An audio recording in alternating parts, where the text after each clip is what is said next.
trying to do almost tonight to I'll do some in the morning if I need to, but I don't know if I will. Because it's a great long way.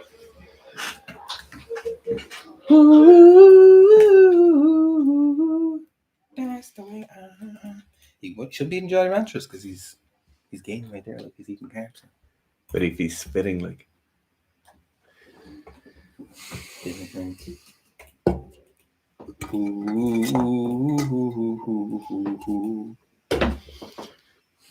What's up, guys? I'm back here at ADCC ended, and how did that affect you, and what were you thinking in that moment? Affect me through. I don't fight with emotion. Probably not subject. I can't listen to them talk, like.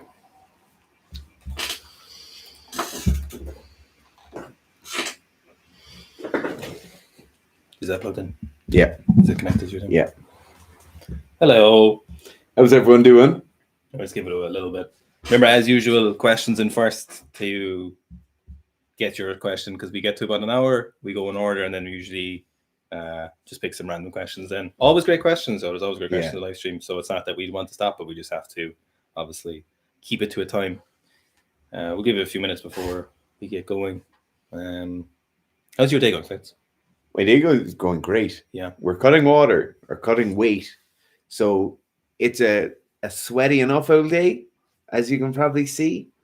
But it's going great. I'm wearing leggings, Gabriel's really thick training pants, big high socks, obviously, underpants, of course, long sleeve t-shirt and a hoodie just to keep things taken away. The heater's on 30 degrees in the office. The heater's all the way up. The hot water's on at home. Yeah, the immersion is on. And there is some towels about to be sweated in. So we're excited. I'm really excited for the fight, but I just really want to make sure I don't miss weight because that would be no bueno. We should be videoing this, actually. We should have been videoing this all day. We should have been, yeah. We're some fucking idiots sometimes. We wouldn't be able to show them all the illegal stuff then. Like the blood drawing. So I'm really excited. I can't fucking wait. I'm looking forward to the post-fight feed. As long as I'm happy with my... That does nothing for me. There's a 40th birthday party on in West Cork that I'm going to get back for. That's what I'm looking forward to. Probably will get back for it. Yeah. I'm looking forward to some cheesecake, I think. Cheesecake? Yeah, I haven't had cheesecake in weeks, yeah. As it is. Do you know, I haven't had cheesecake in a few years, I'd say. It doesn't... Do you know... I love cheesecake, but it would never be the thing that I'd like, I'm going to get a cheesecake. It's the most expensive thing to make. Because if you make anything but a plain cheesecake, so if you're making like... Let's say you want to make a Kinder Bueno cheesecake. Kinder Bueno cheesecake, for example. It'll generally cost you 40 or 50 euro to make the cheesecake. It's absurd. With having some ingredients at home. So like biscuits, you want the Kinder Buenos, buying the gelatine, sour cream, absolute fucking a rob. So it's daylight robbery. Darren. Calorically, it's a robbery as well. There's very, very light Philadelphia cheese now, which is like very, very light. It's like 100. It's like 100 calories per 100 grams or something. It's nothing, but it lacks that like tang. That punch. There's no tang like that punch. There's no tang. So you want to make a low cal cheesecake, you can go away and do it. But like I don't know, who would be at that? Oscar saying hello and Baker saying good morning. Stan the man saying how you doing? Nimaya is saying aye. Nail it. What's up, monks of Sika said best. From Ivertees, pair hoodlums. How much is running neuromuscular efficiency? So I suppose like that's kind of an unanswerable question almost. It's kind of like how much is interesting neuromuscular efficiency because there's technical efficiency, fiber distribution, how you metabolize your energy, where it comes from. Neuromuscular efficiency, like it's kind of I don't understand the question. Like it's kind of an unanswerable question, like everything you do has degrees of efficiency when you're moving and you ingrain motor habits and you build up tolerance to them, I wouldn't really segment running into that kind of thing in my head. I would never see anyone talking about it. You wouldn't see that in the literature. You see like running efficiency, aerobic capacity, VO2 max, fast twitch fiber, slow twitch fiber distribution. You'd see anatomy, limb lengths, but you don't really see neuromuscular efficiency. You're not looking for the maximum. Typically, when we talk about neuromuscular efficiency, we're looking at it within when we're looking at strength. So we're like, I've reached the most muscle mass I can hold in my weight class, and how much more can I get out of this muscle mass? You know, you're not looking for a maximum contraction of motor units, every fiber of them per stride and running. You're just looking for the most efficient stride, the least amount of energy expenditure for the fastest you can do for the longest period of time, and whatever you balance between those. So it wouldn't really be, if we're talking about long distance running, it wouldn't be really neuromuscular efficiency is the thing that you're kind of addressing or even making a concern. As it is, there's nothing you can ever really do about neuromuscular efficiency in terms of your, outside of good training and good genetics. There's nothing really you can particularly do. Maybe some plyometric training, but me. I think the big thing with efficiency in running is actual running efficiency, posture, the efficiency of every stride you take. You know, there's a lot of efficiency work you can actually do for running that'll make you far more efficient. Every stride you take. Okay. Brandon Williams says the, which I think is like sup dude, but in meme culture. I Googled it. Oh, did you? Yeah.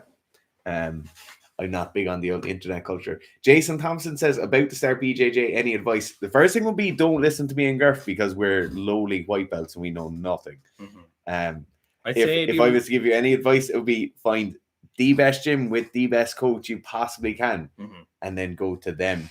And then the second piece would be do plenty of strength training, because it makes a big difference. I'd say, one, be ready for a lot of frustration. Some people have a big ego when they come to the gym. Like our coach has numerous stories of people coming to BJJ and just quitting after getting tapped out by a child. Both of us knew exactly what was going to happen when we came, and there was never an issue. There was never any question if we were coming back, you know. So one, be ready for lots of frustration and just accept that everyone goes through that. No one hits like weightlifting or BJJ like you might hit weightlifting. There's no like Clarence of BJJ, you know. Everyone has to get fucked up. They say black belts is not someone who's tapped people 10,000 times, but someone who's been tapped or has tapped 10,000 times. You know, they've been through the ringer. Like, so I'd say be ready for that. If you feel like, if you like BJJ and it's something you want to stick with the long haul when you learn it, I'd say just be ready for lots of frustration. The other one is if everyone in the gym is a dick, you're probably in the wrong gym, because everyone, there can be weapons, you know, absolute wizards in a gym, and they'll be really nice to you. And you usually find the best people are the nicest people, because they don't need to be dicks, because they let their jiu-jitsu talking. So if you go in to a gym and everyone's being kind of an asshole from the get-go, like if people, when you come into the gym and you start class and people aren't like, oh, hey, what's your name? Hey, how are you? I would, if you get bad vibes from the gym, you're probably right about them, you know, because if it should be like a nice little community, you know, because you're physically hurting people and you're in their personal space. That's the thing. You're going to have to be with that probably 20 people who go to that class multiple times per week. They're going to hurt and injure you in a way that will impact your daily life. Like, you'll be at work with a sore neck, or you'll be at work with a tweaked out shoulder for 3 weeks because of something someone else did to you, and they'll be in the same position for as long as you're training. So you really do have to have a great group of people there to be like, oh no, it's grand. Like, I know Garth isn't a great person, but he's sound to hang around with, and I don't mind if he tweaks my shoulder. Wait, just what? as an example. Hang on, that was oddly specific. As is saying exact qualifications to be a fridge. So 50% of your height needs to be your forward and lateral dimensions. So forward and backwards. So when someone views you from the side or the front or the back, especially when they view you from the back, you need someone to be like, holy shit. This under 5'10". This Cully and Scully soup container is a good representation. So the front to back thickness has to be there as well. Yeah. Very important as well is that you can't be fat. Like, super heavyweights can't ever be fridges, because you're just kind of fat then, you know? No, because the belly ruins the outline. You know? Yeah, you need to has to be this kind of, if you look at Alien 2012, his torso is like this. If you look nipples between waist, it's just like this, you know? Like, it really is a fridge shape, you know? Yeah, it's shoulders, hips, knees, and toes. And it's just a moniker people obviously bestow upon you, you know? And it's, I remember I was training a CrossFit gym for a long time, and one of the owners, like, wasn't asking on the internet, but saw it one day. He was like, why do people call you the fridge? And I was like, oh, it's like a term of endearment. And I was like, the one of the greatest weightlifters ever was called it. And then you get your own individual moniker if you are of the bracket, you know? But you have to do some stuff. I'll never be a fridge. No. It's because I'm far too tall and athletic. Far too tall. You're over 5'10". Eve Ortiz 87 says, I'm the only one like showing on my screen, you muscular pedestrians. You muscular pedestrians, go and like the video, please. because then more muscular pedestrians come here. And you're already way ahead of them because you're already here and you've already got to answer your question. So it makes no difference if there's more people here. So it'd be great if you could like the video. Oscar Blood is just on a roll today with his questions. He was in there with the members live stream earlier. I've got some fatherly advice for Oscar now in a second. Go on. You want to go for the practical advice? I'll go for the actual advice. Yeah. So Oscar earlier was asking us questions in the Facebook group about going drinking while training. Yeah. And now Oscar's asking us questions again about other things that aren't training, influencing his training. So he said, if I'm weightlifting training 4 times a week, will one session of social rugby impact me too much? It's a priorities thing again, Oscar. If it was someone like me and I was weightlifting and I had the opportunity to play social rugby, I'd love to play social rugby. I'd absolutely do that. In the same way where I was still doing one jiu-jitsu class a week while doing my training for the run until like the last month of squatting and running. But it will certainly impact it in a way where most other sports won't. Rugby, you're absolutely guaranteed to be injured at least once per year or once per season, depending on the level your social rugby is at, whether that's some level of junior rugby or some level of social league rugby. The risk of injury is incredibly high. Also, the risk of injury while not training regularly during the week with rugby and then going and playing a game at the weekend will certainly impact it. So it is a thing of priorities, like where your priorities lie, but it will impact the weightlifting. Now over to Gerf for the... Oscar, judging by your question in the Facebook group, which everyone who buys the program gets access to when we do weekly live streams, two weekly live streams. 2 most weeks, yeah. Is I think you need to. I've sensed a bit of confliction. You know, you're in college, you're enjoying yourself, or there's potential to enjoy yourself. You want to make friends. What the best thing you need to do is decide on what you want to do, decide on your goals, and then do what you need to do it, and stick to that rigidly as possible, and then brook no flexibility in that. It'll make you far happier. You know, decide on what your limits are, decide on what you want to do, and then stick to it and plow through it with that regard. So if it's like you want to just be a weightlifter and you want to be the best weightlifter you can be, and you think that's what will be the best thing for you, then that is, you know, no drinking as little as possible, no social rugby, you know, minimizing everything and doing everything you can to be the best possible weightlifting, you know. If you're in a position where you're like, oh, I want to be good at weightlifting, but I also really want to enjoy my time in college, then you need to understand that will negatively impact your weightlifting. And then if you want to play a bit of rugby, social rugby, then that will definitely negatively impact your weightlifting, and the drinking and rugby and stuff. They will all negatively impact your weightlifting, but you can still be just as happy as if you've been the best weightlifter you've ever been if you'd made that decision. So you need to decide what you want to do, who you want to be, and then do what you need to do. Jeez, that was deep enough, isn't it? Shut up, Fitz, and drink your fucking monster. Baker. Joe, I played rugby with a fella called Baker, right? And I assumed his second name was Baker because he played on like a St. Munster team with him. So I didn't know him that well. Right. Then when I was in college, bumped into him again. Baker wasn't his second name. Right. Wasn't related to anyone who was a Baker. He was doing a project in 4th year in secondary school or something along these lines. The lads called over to his house and he was doing like a home ec project. And ever since that day, he was known as Baker. That's a classic Irish thing of your nickname never leaves you. So he says, I'm 100 kilos, 187 centimeters, just like me, but I'm first or second fast on my team. How do I convince my coach that we play on the wing? I'm stuck at number 8 right now. So the problem is your coach is worried about getting a team together that team wins games. So oftentimes when someone is looking for a personal positional shift has nothing to do with their actual capability, but it's more to do with the 15 players or the 22 players of the squad. So Baker, you could be in the really unfortunate position where they have plenty of light guys who can run pretty fast and make a bit of an impact on the wing, but they might have nobody who's in the triple digits in terms of weight who can also move with the ball or break the game line. So in these cases, it's difficult, right? Where positionally people want to move, they want to be playing a certain type of rugby, they want to have their position changed. The best thing you could possibly do is go get a really good number 8 and bring him to the club and lose your position and then get played on the wing, because it's not necessarily just about you. Like people oftentimes ask this question, I'm playing in the second row, how do I go and play in the back row? Or I'm playing hooker, how do I go and play in the back row? And they want to have some sprinting numbers or they want some performance outcomes. that's going to validate their move to a different position. Oftentimes, it's not necessarily your move that needs to be validated. It's the move of somebody else who's going to take your position instead. So that doesn't really help you because it's not really actionable advice, but it's just the unfortunate nature of team sports is that the coaching staff is there to bring the team along and to get the best results for the team that they possibly can. And you're there to do the same thing, but you're trying to make a personal move as well. So it's quite difficult. Aziz says, mother yelled at me the other day saying I was getting too big. Is that one? You know, one of the most cutting things my mother ever said to me was one time I was in university and she was like, aren't all you weightlifters supposed to have six packs? Still reeling from that one. I remember when I was around 13 or 14 having a sprinting race on the beach in Kerry against my mother and losing. And my mom saying, you might just never be faster than me. Fuck.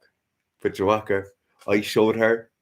I don't think you did, though. I did. I was actually faster in the end. When did you beat her? Nearly killed me, like, but I was like 16.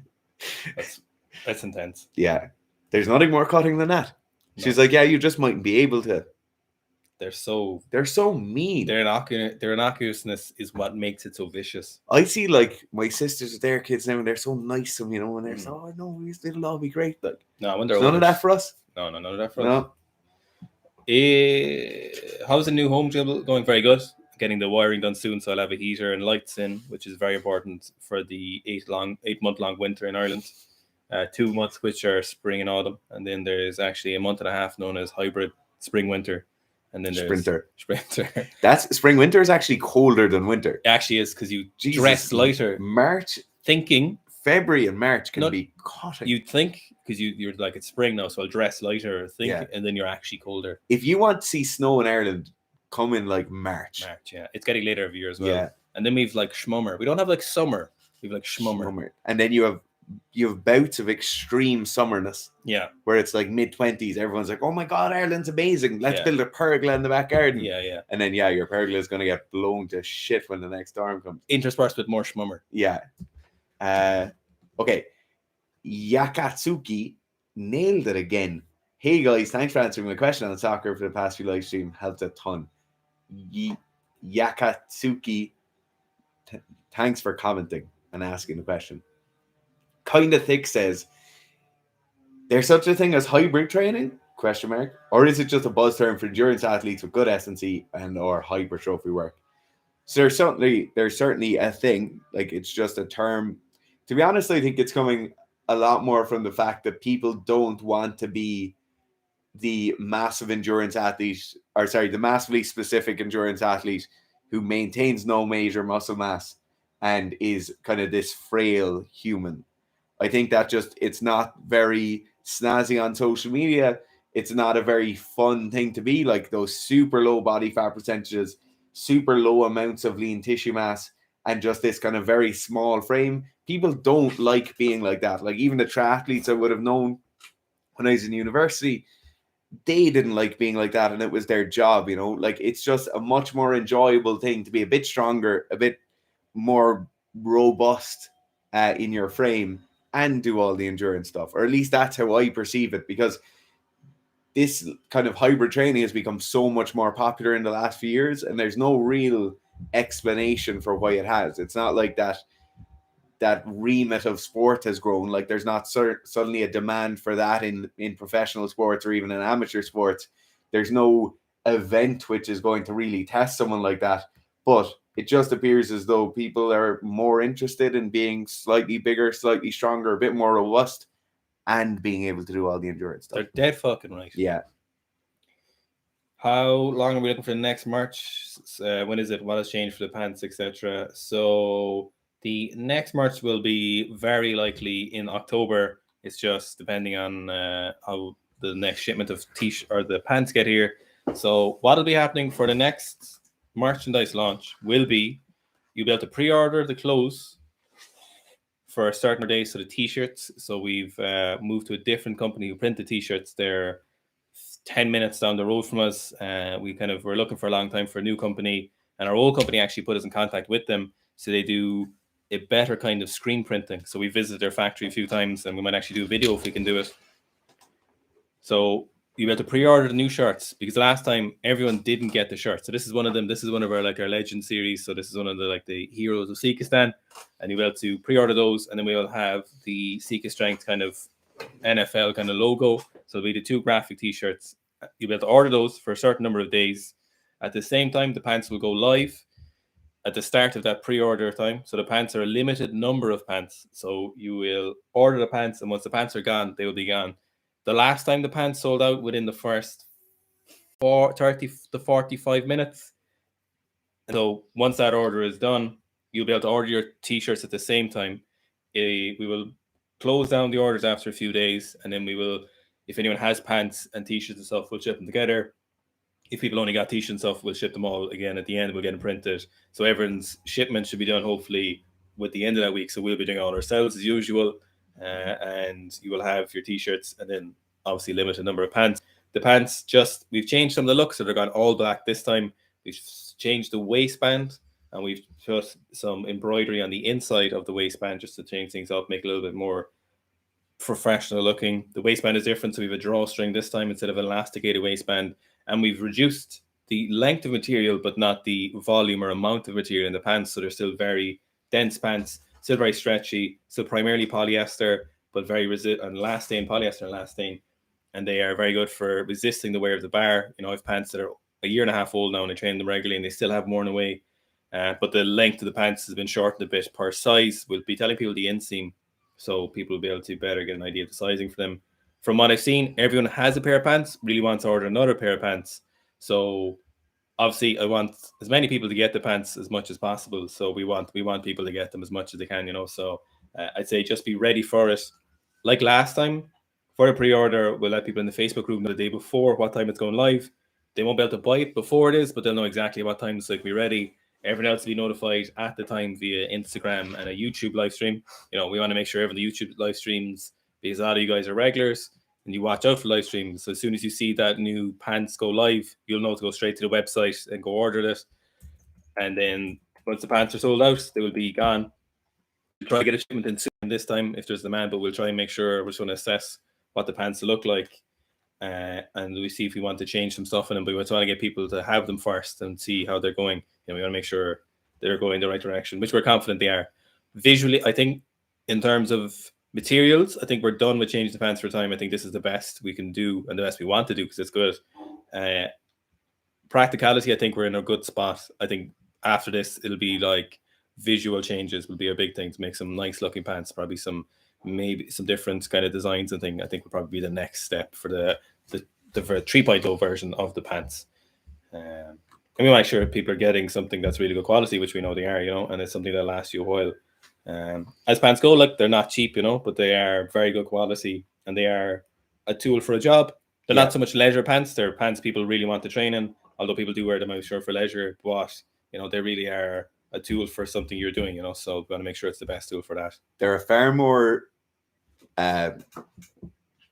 more specific to training pants than almost anything you'll buy. They're very, very robust. Mm-hmm. We'll definitely do leisure pants. Yeah, 100%. We'll do those at some point, but these are like training pants for people who lift weights. Yeah. So make sure they're the best tool for that. Yeah. And then cool t-shirts are always great. Oscar Blood says, Jesus Christ, there's an energy crisis. After that, there will be on a certain Friday of November, there will be hoodies, limited edition hoodies. Dark day. There will be Black Friday hoodies, which that'll be like part 2 of the Legend series. I'm really excited to get those on, hopefully. Okay. A person says, what are some journals you would recommend for tracking developments in fitness, etc.? I'm a biochemistry undergrad who has an interest in weightlifting, and I'm curious to see how the two overlap. So there's a couple of things that I'd recommend, and Garth might have a different view on this. So the first one is Journal of Strength and Conditioning Research puts all its stuff up. It's easy to see. It's easy to track. It's a nice, easy website to keep an eye on. But it's not always the best. There's other stuff going on. What I think the best thing to do is... I must regretfully announce that it's not always... regretfully announce that some of the research is shite and a lot of it is shite. Yeah. But what a good thing to do, and I did this for my undergrad, was I'd set up a ResearchGate profile. I go on and see what, like, after a few months of looking on Journal of Strength and Conditioning research, you'll see the same researchers popping up over and over again. Or if you're doing a class project on whatever, myostatin, and you see, oh, there's 2 researchers here who do all the papers, or I'm looking at biomechanics and there's a research group that seem to do a lot of work in biomechanics. I go on and I follow them on my ResearchGate profile, and then I use that ResearchGate profile as a kind of quasi update tool for me. You know, you'll see what they're doing, you'll see what they're sharing, you'll see what they're putting up on their profiles. That will keep you very up to date. You could conceivably have 100 or 200 people that you follow on that and be very, very up to date in what's happening in kind of international sports science circles. Now, aside from that, I would just say a lot of the fundamental stuff in sport and exercise science hasn't changed at all. You'll see certain things, there'll be new consensus on things, but really, like, the text that they're using in your kinesiology undergrad classes, in your exercise science undergrad classes, in your biochemistry undergrad classes, they're not really going to change in terms of staying up to date on things. There's some novel areas of interest in exercise science, sauna and exercise, sauna or cold plunge with hypertrophy training. These things are quite novel, but in terms of the fundamental understandings of the science themselves, the actual teaching texts tend to be the best place to go. Is today's podcast up? Yes, I was just looking at there. Today's podcast is up. This week's Shit Talk. Go and listen to it and put it on your story so other people listen to it as well. We'd really appreciate that. Oh, Jesus. calm down. Brandon Williams says he likes illegal stuff. Make sure that police don't hear that, Brandon. Kinda Thick says running Sika pull and bench at the moment, and both are incredible. Yes. Thank you. Great to hear it. Thank you. We love to hear it. As for everyone else, if you want Sika pull and Sika bench, you just follow that little link that's in the description of this live stream and you'll find it on the website. Matsum1 says, when doing a classic periodization program, how long do you recommend the volume phase of doing sets, 8s and 10s should be in your view? So this is where you could give the Broderick Chavez answer and be like, this is a dumb question. But it's not a dumb question, but it really does depend where you're at, right? So firstly, it depends what the sport you're going into requires of you. Are you doing classic periodization where possibly you're going into a rugby season or a rowing season where you need quite a lot of work capacity? Are you doing a classic periodization piece where you're just worried about strength training? You might be a powerlifter. Are you doing a classic periodization piece where you're doing a prep phase for weightlifting, right? All these things require different level of work output from you at the end of that prep phase. That's the first thing. The second thing it revolves around is what kind of condition are you in now, right? Are you in a condition where you're in terrible shape? 8s and 10s are really difficult for you at 30% of 1RM? Or are you going in with quite a high level of work capacity already, right? Have you just finished a track and field season? You're in quite good shape, and you maybe might be able to do 5 sets of 10 with 60% of 1RM. It all really depends. Now, with that being said, I think anything longer than 8 to 10 weeks of that kind of a higher volume work is probably a bit excessive. Anything shorter than kind of 3 weeks is probably not enough. So it's not an answer to your question, but it is really dependent on where you're at right now. You know, like usually periodization kind of stuff is generally fixed in terms of like what people aim for, because what works for most people generally works for most people in terms of, that's why periodization is something that's still around and is what pretty much everyone follows, whether they realize it or not, but in an effective method, you know. So obviously the nuance is best when you have a particular coach, but the general rules are like those higher volume phases when we're looking at strength training usually lasts between like 2 and 4 weeks, depending on what you're doing. And that's generally kind of it. It'd be like the most straightforward answer, but I'll give you a reason for that. Mel says, what are your fixes for leaning forward in the back squats? It happens to be at my 85% and pluses. The number one fix would be for you to pause your life for a few weeks and wait for the Sika strength guide to back squatting to come out, and that will fix all your back squat problems forever. But a couple of things for leaning forward straight off the bat. Number one is just leg strength. So a lot of us who lean forward during the back squat, we're trying to put more weight onto our posterior chain. We'll usually have shot our knees back because our knees being forward recruits more quad tissue. That recruitment of quad tissue, the quad might not be strong enough, and then we just push our knees back, push our ass back, and we put more weight on our back, right? So it's pointing towards a bias towards the posterior chain immediately when the torso angle comes forward.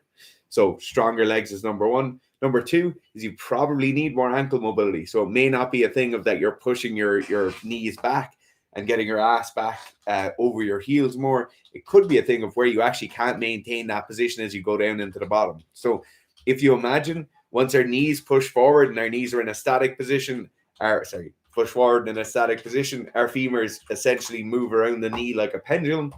It may just be a thing that if the knees don't push forward enough, then that ass comes back and the torso has to stay inclined because of that. So it may be that you need more ankle mobility. It may also be that you need a raised heel in your shoe. All of these things would help to stay more upright during the squat. The last thing I'd say is that it could be a torso postural thing, and that you might have the barbell too high on your back. You might have your back rounded too far forward. You might have your head too far forward, and that it's actually in the structure of the back that you're leaning forward. This is the worst of all the issues, because this just means you're reefing on your spine and you're lifting in flexion, which is something we never ever want. No matter how many woke physiotherapists comment on this, or quasi physios, angry physios comment on this, we never want that. We want a slight amount of extension. We want to be nice and neutral, or working within that neutral range. So George Ladder saying, how would you structure a period of reduced focus on the lifts for weightlifting, feeling like they need a break but hoping to come back competition in a few months? So just reduce the intensity and frequency which you're doing your lifts.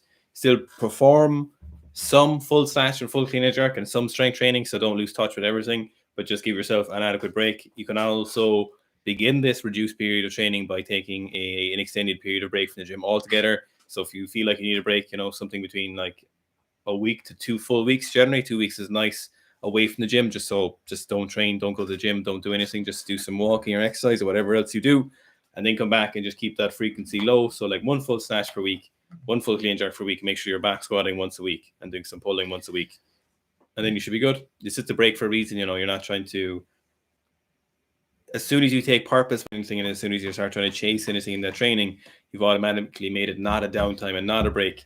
And you're just making it another psychological pressure and physiological pressure, which is what you're trying to escape from at the moment. So it's really important just to reduce those. Be very happy at training. Just keep it light and easy, and don't be too concerned with what you're lifting if you need a break. Evarts 87 says, is it possible to program clean and jerks completely separately from each other? Snatch programming stays the same, consistent, and still get good results. Also, weightlifting 2.0 soon. Weightlifting 2.0 very soon, but not right now. Can you program them completely and make progress? Yes, you can. Is it the best way of doing it? Probably not. It's not necessarily that doing jerks on their own won't make you better at clean jerks, because it will. More jerk practice will be good. The issue is people doing a lot of cleans on their own. And there's one case I can think of right now where you might do a lot of clean and jerks separately from each other. And that's if somebody trains at home most of the time and they have a quite low ceiling. And then once or twice a week, they'll go to a different gym and they'll do more of their jerks at that gym where they can go fully overhead. I have a one-to-one athlete like that, and we program his stuff like that at the moment. Now, it's not ideal, but most people are training in a some way non-ideal environment anyway. So you certainly can make progress. I'd prefer if every time you cleaned, you did a jerk afterwards, but then maybe have 1 or 2 days extra of jerks on top of that. The reason I prefer people to do jerks after they're clean is that skill of re-racking a bar or making that front rack good at the top is a skill. It's something you have to learn. It's very different from you just picking a barbell off the rack, walking it out, getting set and going. Or it's especially different from picking a barbell up off blocks. So I prefer every time someone does a clean that they do a jerk afterwards, but you can certainly have an extra day or 2 of jerk only practice. Blocking his hand, what he's like. Yeah. Yes, as in... Yes, what? That's pinning it in here. Yeah. There's a very good guy did a breakdown of that. Yadaksuki saying, another question: how important is plyometric exercise for attaining a faster sprint? I know it's recommended to have 2 times bodyweight squat first, though. So plyometrics are definitely something you should be doing if you're doing sprinting. Without a doubt, there's undeniable that is, it's like squatting for weightlifting. How much a difference will it make to your sprint? Depends on a lot of different things, though. Depends on like how much sprinting you've done, how much progress you've made, how close to your genetic potential you have made for sprinting. How good you are plyometrics, how smart your training is. Depends on a lot of different things. But if you look at like any plyometric studies, frequently one of the things they will measure is people's 50-meter sprint or 10, 20, and 50-meter intervals. So it's a way of checking, does the plyometrics work? Because it does a transfer over to sprinting. And that's almost across the board on those studies when we're looking at power output and sprint performance when they're using plyometrics and change of direction. And, like we saw, you'll see a pay-per-view in muscle asymmetries, they're looking at sprint performance. And without a doubt, sprinting is something or plyometrics is something you should do for sprinting. And very often the plyometrics, if effective, improve the sprinting. And that's one of the parameters how they are determining if the plyometrics did anything, is if people sprinting got faster or a few other metrics. So definitely. So like the 2 times bodyweight squat thing, for us, it's like a recommendation when people come in and they're 34-year-old athlete who hasn't trained in 15 years and wasn't very good in the first place. And they're asking, can I do plyometrics? Can I do like calisthenic plyometric clapping push-ups? And they want to do trap bar weighted deadlift box jumps and stuff. And we're like, hang on a minute. Are you physically literate? Why are you doing plyometrics? What do you need them for? And then like double bodyweight squat is like a good way of focusing them. It's a good way of demonstrating to them that they're able to withstand the high levels of forces. Their tendons will be able to resist the forces, because a lot of times people get injured from plyometrics, It's different if someone has been sprinting in athletics since they're 8 and they've done generalized athletics since they were like 14, until one of the track coaches said, fuck, you should definitely be sprinting and forget about this javelin and all that stuff. And you've been doing jumping all along, and then you've been doing progressive and intelligent strength conditioning all the way up in your academy. That's perfect. And then you don't need the double bodyweight back squat then, because you've developed along the time. But if you're coming into plyometrics having never done really any plyometrics, other than, of course, technically walking is plyometrics, sprinting is plyometrics, okay, whatever. But in terms of like dedicated training plyometrics, you've done them. Go into it easy. Make sure you're strong enough. Make sure you have enough physical basic literacy, and you're in the right stage in training. Don't just go straight into depth jumps and stuff like that. But yes, for sure, do plyometrics for sprinting, but just make sure that you are physically robust enough to, first of all, do enough plyometric training where it's productive, and do enough plyometric training that doesn't explode your knees or your joints, which can happen. I'm after losing where we are. NMC97 says, wants to start weightlifting, but there's no coaches in my area. What would be a productive use of my training time until I find a coach at the moment position to travel for coaching? So mobility work, without a doubt, for most people, unless you're a very young athlete and you're hypermobile. So overhead squats, front squats, deadlifts. Know your numbers on these. So when your coach asks you, they're like, what is your back squat? Don't say, I used to do when I was doing this, and just say, my back squat right now is 100 kilos or whatever. So strength training, overhead squats, mobility, front squats, back squats, strict press, deadlifting. Start like gently playing around with a PVC stick or empty bar in the lifts, but don't go beyond those. Just start practicing them, see how they feel, watch some educational videos, read some stuff if you're able to, until you find a coach, and then you'll be in a good position to do that. That'll be my answer. Yeah, absolutely. Okay, Panos Intac says, hello guys, you said that a 100-meter sprint time is mainly bounded by genetics. Do PEDs raise that barrier, or do they just make it easier to reach this barrier? So this is a really good question. This is a bit of a matter of opinion, right? Because most people, in my opinion, never truly reach genetic potential, right? It's very, very rare that you get an athlete and you're like, there's absolutely nothing we can do to make you better, right? There's no amount of muscle you can add, no amount of weight you can lose, no amount of training volume you can increase, no amount of plyometric work you can do, no amount of technical perfection. So theoretically, I fully agree with the fact that I always say your 100 meters time is fully bounded by your genetics. Very few people get there. PEDs help you get there a lot faster. More importantly than getting you there faster, though, they help you get there full stop, or help you even briefly see what your genetic potential is, because it'll allow you to train for longer without getting injured.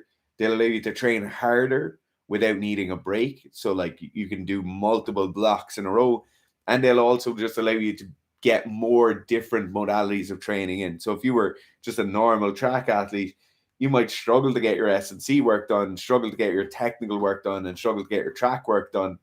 Whereas if you were on the magical juice, it just allows you to do more work more frequently without the risk of overtraining or injury.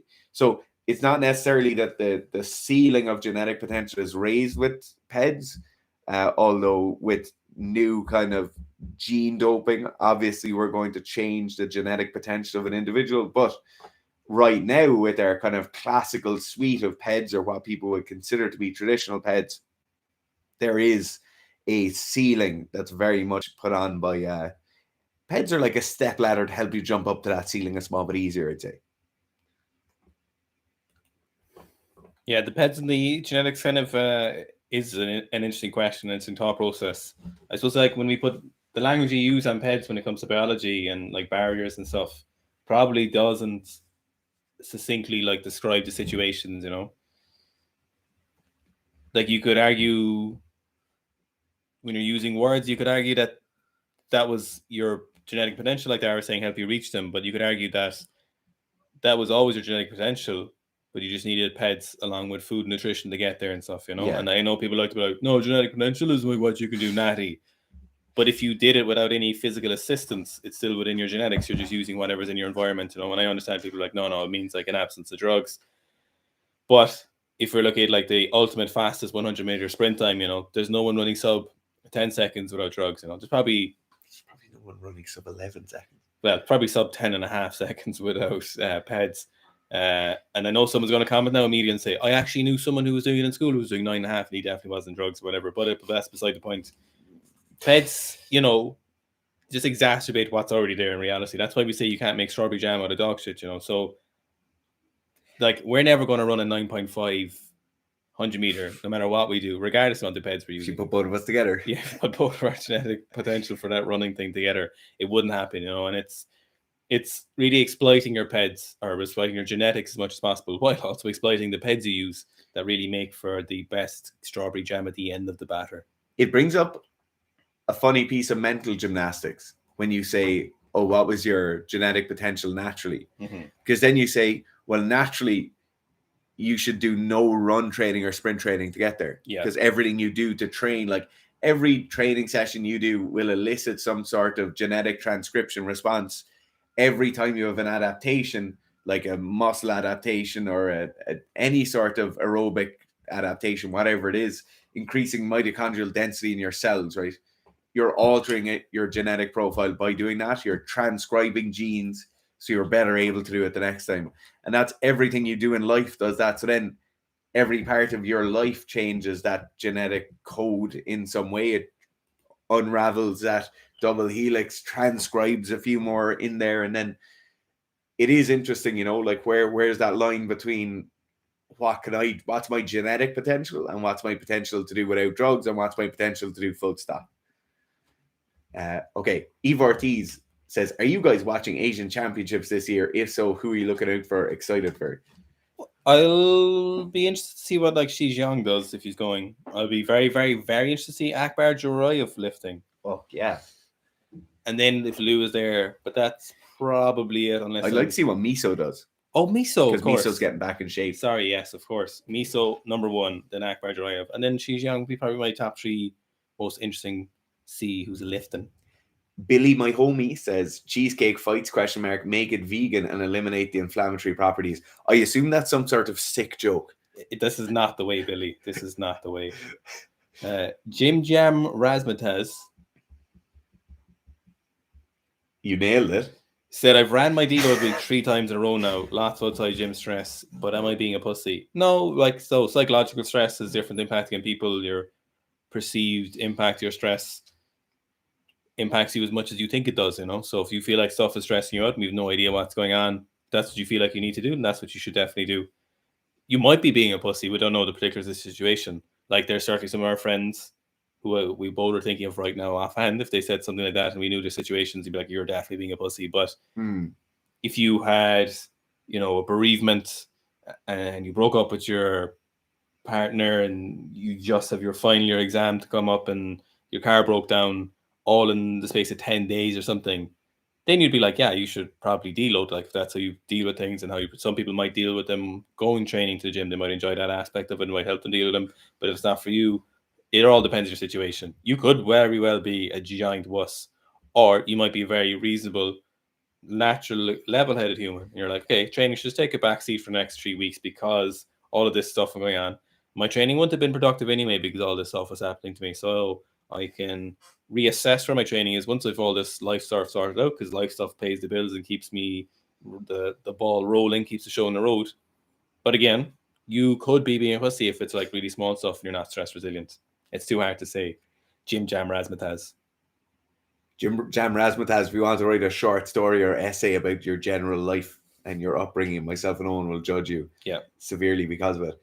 It's that thing of stress is like, stress exists because of physiological factors and psychological factors. Unfortunately, they both impact us with the same level of gusto, and the psychological stress is as stressful as you deem it to be.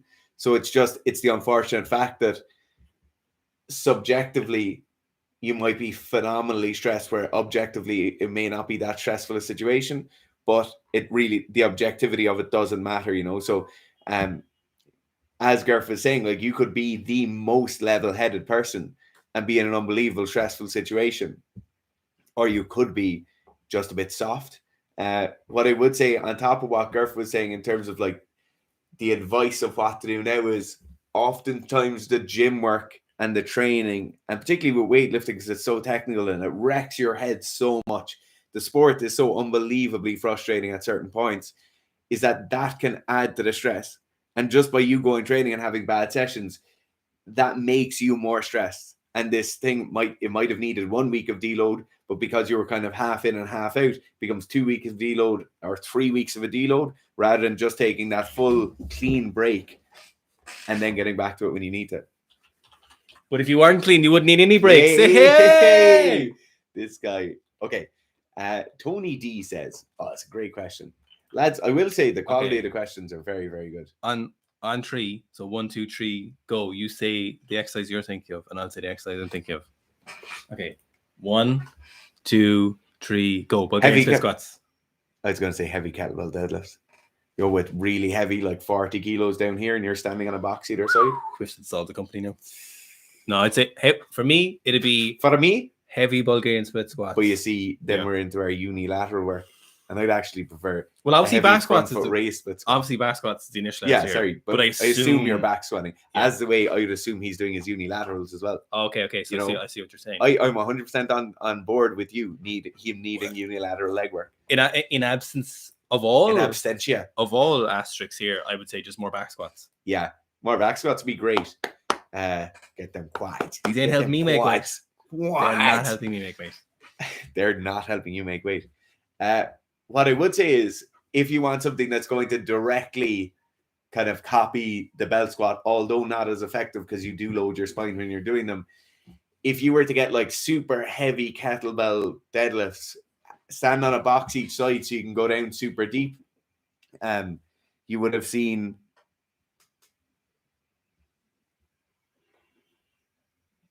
guy who's coaching you, Anton. You would have seen Anton Plesnoy doing really heavy ones these around a year and a half ago on his Instagram. So you can load them up nice and heavy if you actually have a jig for them as well. But these emulate the exact same positions as a belt squat, but they're not as ideal because they do load your back, which is one of the main advantages of a belt squat. Dr. Demographics IE says, any advice to limit severe muscle soreness after training when you're getting back into lifting, ice bath, supplements, etc.? I'm struggling to cope with rugby and weight training. So if we're looking at like scientific evidence to reduce this, then there's some shite evidence to show that like compressing garments might reduce the soreness and improve biochemical markers. There's like 2 or 3 recent studies in the last few years. 2 of them, they're not very good. One of them didn't have a control. One of them had like for some reason, one of them had a control where it was like garments, and then it was like garments plus something else. But then the control group was doing like sonicating, but none of the others were doing sonicating. So like, you know, the fucking stim thing. So how is that a control group? That's a terrible study. That's a terrible study. But compression garments in terms of that, sleep, a good nutrition, and just a gentle Heaps of gear. I was going to say a gentle scoop of getting over it, unfortunately, is the only answer to that. Muscle soreness is just, yeah. One adjunct Yeah. I might add to the side of that. So ice baths and the use of like cold water immersion is problematic because you're probably getting back into weight training for some hypertrophy side of things where you want that small amount of inflammation each time. It's problematic to use ice baths because there appears to be some stuff where that ice bath is blunting that inflammatory response. Now, I used ice baths a lot when I was playing rugby, like every day, because I think they have a benefit due to the contact nature of rugby. So a lot of the time what you're coming up against is you're training 2 or 3 nights a week on the pitch, you're playing a game 2 or 3 weekends a month, and then you're doing all your strength training as well on top of that. There's a massive amount of just actual physical damage is happening to the tissue itself that's irrelevant of strength training, volume, intensity, exercise selection, right? So your quads are being broken down by people's shoulders hitting them. Your shoulders are being broken down by hitting other people's legs with them. I think in that case, a small amount or an appropriate amount of ice baths can actually help because you take away some of that non-positive inflammatory response, right? So the inflammatory response that's probably not ideal, like you don't need to have an inflammatory response after you just got hit in the shoulder. It's just sore. You got a bit of a stinger. It's not necessarily a thing where you're going to adapt or that there's any major damage done. It's just more of a thing that you got hit in the shoulder and it's sore. And I like the ice baths and stuff like that for that reason. But I would say overall, you probably don't want to be relying on an ice bath because it will blunten some of the training response you'll get from or training stimulus you'll get from your training. Yeah, it's just the nature of getting back into training and doing all those things. You just have to accept the fact that you will be a little bit sore, but it'll go away eventually. Make sure you're not doing too much as well. You know, if you're really struggling with the load, it shouldn't feel like that. It should be like a pretty smooth kind of conflagration of those coming together, and you're like, oh, I'm doing enough rugby, but I'm doing enough weight training, you know. I feel like both of our vocabularies have decreased by around 15% today. Well, my brain size has definitely shrunk from that lack of water. Will we pick a few questions? Yes. Okay. Orlando Swift, actually. Hey, lads, is relationship between pressing strength and punching speed similar in throwers of lightweight implements like baseballs, footballs, and even Frisbees? Yes. More likely tending towards the punching aspect than it is towards the lightweight thing. So we're still looking for high velocity there. So if it's lightweight, we're essentially closer to the side of the spectrum where it's almost all high velocity and minimal force production. You know, if you were throwing like a caber toss or something, or you were throwing a very heavy shot put, then it would be slightly different. But if we're looking at very light stuff, then yes is the answer. And that seems to be in relation to what the evidence would suggest. So yeah, it's tending towards that. It's still very, very high velocity and low force on the force velocity curve. Force velocity. I'm going to answer 3 questions in a row in a bit of a quick hitter here, right? So starting with Mike Knott. Mike says, lads, I'm cutting water for weightlifting meet tomorrow. Weigh-in is at 1:30 p.m. Should I drink peak water again today and cut it at around 6 p.m.? No, I would stop water now. Usually around 24 hours prior to weigh-in is a rough kind of rule of thumb that you might want to use. So I'd probably cut water now, although it's not too late. It basically is what I'm saying. Mooney is up next. Hey guys, more of a question for Dara. I've been adding in running 1.5 to 5 miles, and it feels best to do them immediately after leg sessions. Would you recommend against this? So this depends on 2 things. The first thing is what you're trying to get out of your running. If you're just using running for a kind of aerobic, metabolic engine building piece to become fitter, right? If you're using it for that, it's absolutely perfect to do after your weight training sessions. But if you're using it to get better at running, it's probably best not to do it immediately after. The other caveat I'd add to that is that after your leg training sessions, a couple of things are going to be slightly depleted. So your lower back and your mid back is probably going to be slightly more tired, and your quads, glutes, and hammies are going to be more tired, right? So it'll make for more of a more labored stride, and it will make for a worse posture as you're running. So if you're somebody who struggles with things like pacing during your runs, you struggle with things like tendon pain, foot pain, knee pain, or ankle pain, all these things are going to be made worse by that worse posture. But if you're somebody who likes to run at a nice slow pace and take it fine and handy, it's perfect to do it after leg training sessions. It won't do any massive amount of damage. Okay, then the last one, Absalom says, is 2.5 times body weight squat, ass to grass squat, possible for someone with just average genetics, regardless of gear?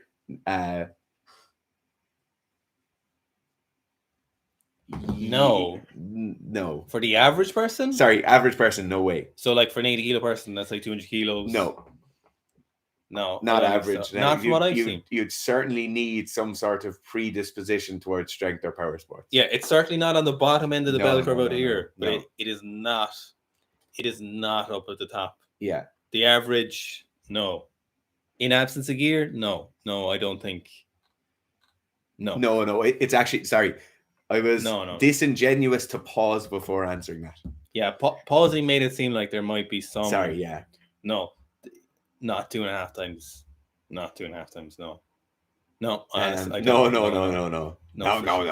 It's not. It really isn't at the other end of it, but it's certainly like. It's not Clarence Kennedy genetics, but it's. If you're going to squat 2.5 times body weight, you'll know from your first session in the gym. Yeah. Because you'll already be squatting like 1.2. No, 1.5 times body weight by the time you get in there. Probably more actually. No, 1.5 times probably. Yeah. I had one there. Paul Brady, hi lads, OLED here, 47. I'm sure you've answered this many times, but should an older guy do after 12 months out of the gym, best bang for buck, NLP for a few months? I'm not sure what NLP is. Your beginner strength. So from our programs, I would definitely just run the beginner strength, probably in the region of, probably run it twice with a little break in between, would probably be the best answer if you have any idea of your numbers. If you feel like they drop off a lot, or if you've seen it before that your stuff drops off a lot, I would definitely recommend the beginner strength program for that, for sure, of all things. Especially, it's a little bit more, I know it's meant for beginners, but it's meant for beginners really of any stage, but it's scaled back a lot. It's just very basic progressions, which is what you'd need when you're coming back out of a long break in the gym. Depends how long you're training before. Look, if you're someone who's trained for 20 years and you had like a triple body weight back squat or something, then there would be a bit more specific options for you. But if you're, I don't want to say you're average, but if you were not elite, it would be a good option for sure. Evan Lee says, how's it, guys? Best time to visit Ireland, or is that a trick question? Best time is definitely the summer. You're definitely going to get rained on a lot, even during the summer. But by God, don't come in October, November, December. You'll still see some lovely views. You'll still see some lovely countryside, but it rains a lot here. And for those 3 months, it rains an excessive amount. So I would say during the summer, June, July, or August will be great. Tending more towards August than June.